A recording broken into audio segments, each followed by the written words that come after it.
Kamusta sa inyong lahat? Welcome back to the Flyers TV News Stories. Like this video and subscribe our channel now.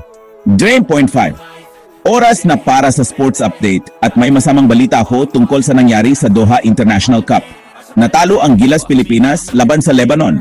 Ang final score ay 75-54. Talagang ipinakita ng Lebanon ang kanilang lakas sa ika-4 na quarter. Nagkaroon sila ng 14-0 run sa simula ng ika-4 na quarter at nakapuntos ng 24 points. Habang ang Gilas ay nakapuntos lamang ng 6. Mula sa ikatlo hanggang ika-4 na quarter, nagkaroon ng malaking 35-8 run ang Lebanon na nagbigay sa kanila ng malaking kalamangan.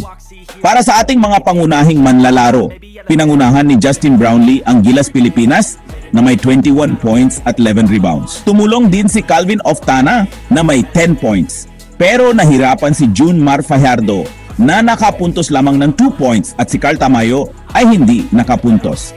Para sa Lebanon, pinangunahan ni Jad Khalil at Gerard Hadidian na parehong may 18 points. Maganda rin ang laro ni Ater James Majok na may 12 points at 9 rebounds.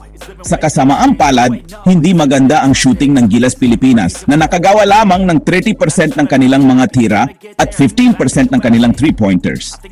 At ang ating 19 turnovers ay nagbigay ng 26 points para sa Lebanon. Pagkatapos ng larong ito, susubukan ng Gilas Pilipinas na bumawi sa kanilang susunod na laro laban sa Egypt sa Pebrero 17. Huwag tayong mawala ng pag-asa, mga kaibigan. Patuloy nating suportahan ang ating pambansang koponan sa kanilang mga darating na laro.